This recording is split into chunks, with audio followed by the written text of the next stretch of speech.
نحمدہ ونصلی علی رسولہ الکریم اما بعد۔ معزز سامعین، السلام علیکم ورحمۃ اللہ وبرکاتہ۔ شیعہ حضرات حضرت ابوبکر عمر رضی اللہ تعالیٰ عنہما پر طعن و تشنیع کرنے کے لیے مختلف موضوع بناوٹی جعلی روایات کا سہارا لیتے ہیں۔ اسی طرح انہوں نے ایک کہانی بنائی ہوئی ہے کہ حضرت فاطمہ رضی اللہ تعالی عنہا پر نعوذ باللہ حضرت ابوبکر و عمر رضی اللہ تعالی عنہما نے ظلم کیا تھا، زیادتی کی تھی۔ اپنے اس جھوٹے دعویٰ کو ثابت کرنے کے لیے وہ مختلف کمزور روایات کا سہارا لیتے ہیں۔ ہم انشاءاللہ ترتیب کے ساتھ آپ کے سامنے ان روایات کی حقیقت بیان کریں گے اور ان کے جھوٹ کو آشکار کریں گے۔ حضرت ابوبکر رضی اللہ تعالیٰ عنہ کے متعلق یہ لوگ ایک روایت بیان کرتے ہیں کہ انہوں نے اپنے مرض الوفات میں فرمایا تھا، اے کاش میں 3 کام نہ کرتا۔ ان میں سے ایک یہ ہے کہ اے کاش میں نے فاطمہ رضی اللہ تعالیٰ عنہ کا گھر نہ کھولا ہوتا۔ اس روایت کو پیش کرتے ہیں یہ المعجم الکبیر، طبرانی اور دیگر کتابوں سے، اور یہ ثابت کرنے کی کوشش کرتے ہیں کہ دیکھو حضرت ابوبکر رضی اللہ تعالیٰ عنہ کو اپنے اس برے فعل پر ندامت تھی۔ یہ روایت جو انہوں نے پیش کی ہے المعجم الکبیر طبرانی کے حوالے سے، یہ روایت آپ کے سامنے ہے۔ یہ اس روایت کی سند ہے۔ یہ روایت انتہائی ضعیف، کمزور بلکہ موضوع ہے۔ ذرا اس کی تفصیل سنیے۔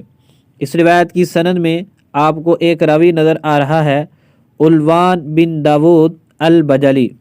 یہ سخت ضعیف بلکہ منکر الحدیث راوی ہے۔ اس کے متعلق اہل سنت محدثین کی آراء سنیے۔ حضرت امیر المؤمنین فی الحدیث امام بخاری رحمۃ اللہ علیہ فرماتے ہیں کہ یہ راوی منکر الحدیث ہے۔ کتاب الضعفاء اکیلی۔ نمبر 2، محدث اکیلی رحمۃ اللہ علیہ فرماتے ہیں لا یتابع علی حدیثہ، اس کی حدیث میں متابعت نہیں کی جاتی۔ کتاب الضعفاء اکیلی۔ پھر انہوں نے اس کی یہی روایت ذکر کی ہے اور اس میں اضطراب کا حکم بھی لگایا ہے۔ نمبر 3، حضرت امام احمد بن صالح المصری، یہ بہت بڑے محدث محقق ہیں۔ انہوں نے صاف لفظوں میں فرمایا جب ان سے پوچھا گیا اس روایت کے متعلق، انہوں نے کہا ھذا حدیث موضوع، یہ بناوٹی روایت ہے، کذب، یہ جھوٹی روایت ہے۔ آگے انہوں نے بڑی زبردست بات ارشاد فرمائی۔ وہ فرماتے ہیں کہ اس روایت کو نہ تو لکھا جائے، نہ ہی پڑھا جائے اور نہ ہی اس روایت کو بیان کیا جائے۔ ان کا یہ قول حضرت امام ابن شاہین رحمۃ اللہ علیہ کی کتاب اسماع الضعفاء میں موجود ہے۔ آگے سنیے۔ اور حضرت امام ابن شاہین رحمۃ اللہ علیہ نے اس قول کو نقل کر کے کسی طرح کی بھی تردید نہیں کی، بلکہ اس سے یہ نتیجہ اخذ کیا ہے کہ علوان بن داود البجلی حضرت امام احمد بن صالح مصری رحمۃ اللہ علیہ کے نزدیک متروک ہے اور اس کی روایت بھی صحیح نہیں ہے۔ ایک بہت بڑے محدث ہیں مصر کے، حضرت امام ابن یونس مصری رحمۃ اللہ علیہ، انہوں نے بھی فرمایا کہ علوان بن داود البجلی منکر الحدیث راوی ہے۔ یاد رہے کہ یہ منکر الحدیث راوی بہت سخت جرح ہے۔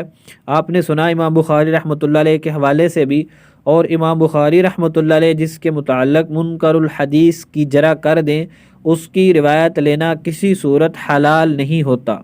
اسی طرح محدث ابن الجوزی رحمۃ اللہ علیہ نے حضرت امام احمد بن صالح مصری رحمۃ اللہ علیہ کا قول نقل کیا ہے اور اس پر سکوت کیا، کسی طرح کی کوئی تردید نہیں کی۔ حضرت علامہ شمس الدین ذہبی رحمۃ اللہ علیہ نے حضرت امام بخاری رحمۃ اللہ علیہ کا قول نقل کیا، حضرت محدث اکیلی رحمۃ اللہ علیہ کی رائے نقل کی، حضرت امام ابن یونس مصری رحمۃ اللہ علیہ کا قول نقل کیا اور کسی طرح کی کوئی تردید نہیں کی۔ اس سے معلوم ہوتا ہے کہ حضرت امام ذہبی رحمۃ اللہ علیہ بھی ان محدثین کے ساتھ متفق ہیں۔ اسی طرح حضرت علامہ ابن حجر عسقلانی رحمۃ اللہ علیہ نے بھی ان حضرات کی رائے نقل کی ہے اور کسی طرح کی کوئی تردید نہیں کی۔ اس سے ظاہر ہوتا ہے کہ حضرت علامہ ابن حجر عسقلانی رحمۃ اللہ علیہ بھی ان حضرات کی رائے سے اتفاق کرتے ہیں۔ حضرت محدث حیثمی رحمۃ اللہ علیہ نے صاف لفظوں میں لکھا علوان بن داود کے متعلق یہ ضعیف راوی ہے۔ اب اس سے کیا معلوم ہوا کہ یہ راوی بالکل ضعیف ہے، بلکہ منکر الحدیث ہے، یعنی کہ منکر روایت بیان کرنے والا بندہ ہے۔ تو اس کی یہ روایت قطعاً صحیح نہیں ہے، بلکہ حضرت امام احمد بن صالح مصری رحمۃ اللہ علیہ کے قول کے مطابق یہ بناوٹی روایت ہے، جھوٹی روایت ہے، جو کہ حضرت ابوبکر صدیق رضی اللہ تعالیٰ عنہ کی طرف منسوب کی گئی ہے۔ اس لیے ہم روافض سے کہتے ہیں کہ تم نے حضرت ابوبکر رضی اللہ تعالیٰ عنہ کو بدنام کرنے کے لیے جس روایت کا سہارا لیا ہے وہ بالکل موضوع جھوٹی روایت ہے، قطعاً بھی تم اس کو اپنے استدلال میں پیش نہیں کر سکتے۔ اگر کوئی بندہ یہ کہے تو پھر محدث طبرانی نے اس کو نقل کیوں کیا ہے؟ یاد رہے کہ محدثین نے روایات بیان کی اور ساتھ ساتھ انہوں نے سندیں بھی بیان کر دی ہیں تاکہ بندہ تحقیق کر کے صحیح روایت لے لے، ضعیف اور موضوع کو چھوڑ دے۔ اس لیے اسماء الرجال میں رجال پر کتابیں لکھی جاتی ہیں، ان میں راویوں کے حالات بیان کیے جاتے ہیں کہ فلاں راوی ثقہ ہے، فلاں ضعیف ہے، فلاں صدوق ہے، فلاں صالح ہے، فلاں کذاب ہے وغیرہ۔ تو ایک کتاب ہے جس میں روایتیں ہوں گی، سندیں ہوں گی، اگر وہ ساتھ ہی ایک ایک راوی کی توثیق یا تجریح بیان کرتے ہو، کتاب بہت لمبی ہو جاتی، تو انہوں نے یہ طرز اختیار کیا کہ ایک کتاب میں روایتیں سندوں کے ساتھ بیان کریں گے اور دوسری کتاب میں فقط راویوں کے حالات بیان کیے جائیں گے، تو بندہ ہر حدیث کے راویوں کو دیکھ کر، ان کے حالات کو دیکھ کر حدیث پر حکم لگا سکے گا۔ تو یہ روایت بالکل ضعیف ہے، موضوع ہے، جھوٹی ہے۔ حضرت ابوبکر رضی اللہ تعالیٰ عنہ اس جھوٹے قول سے بالکل بری ہے۔ آپ نے نہ ہی حضرت عمر رضی اللہ تعالیٰ عنہ نے حضرت فاطمہ رضی اللہ تعالیٰ عنہ کے ساتھ کسی طرح کی کوئی زیادتی کی، اور نہ ہی سیدہ پاک کے ساتھ کسی طرح کا کوئی ظلم کیا۔ یہ شیعہ کی جھوٹی باتیں ہیں۔ ہم ایک شیعہ سے یہاں پر سوال کرنا چاہتے ہیں کہ تم حضرت ابوبکر، عمر، عثمان کو بدنام کرنے کے لیے بار بار ضعیف موضوع روایتیں بیان کرنے سے باز نہیں آتے۔ ہم تم سے ایک سوال کرتے ہیں، اصول کافی میں ایک روایت موجود ہے حضرت امام جعفر صادق رحمہ اللہ کے حوالہ سے، وہ ہمارے نزدیک محترم ہیں، تمہارے نزدیک معصوم ہیں۔ انہوں نے ایک روایت بیان کی ہے کہ حضرت جبریل علیہ السلام جو قرآن لے کر اترے، جو قرآن لائے، اس کی 17,000 آیات تھی۔ آج ہمارے سامنے جو قرآن موجود ہے، جس کو شیعہ بھی پڑھتے ہیں، ہم بھی پڑھتے ہیں، اس کی آیتیں تو 17,000 نہیں ہیں۔ اب ہمارا شیعہ سے سوال ہے کہ اصول کافی کی یہ روایت تمہارے نزدیک صحیح ہے یا ضعیف ہے؟ اگر تم کہو کہ یہ روایت صحیح ہے تو معلوم ہوا کہ تمہارا موجودہ قرآن پر ایمان نہیں ہے، یعنی تم قرآن کی تحریف کے قائل ہو، اور قرآن کی تحریف کا قائل پکا ٹھکا کافر ہوتا ہے۔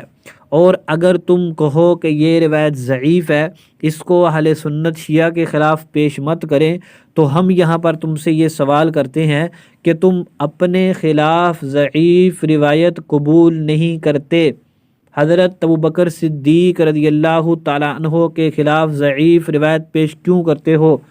ہم اگر تمہارے خلاف کوئی روایت پیش کریں، تم کہتے ہو یہ جھوٹی ہے، ہم اس کو نہیں مانتے، ہمارے خلاف سنیوں موضوع روایتیں پیش نہ کرو۔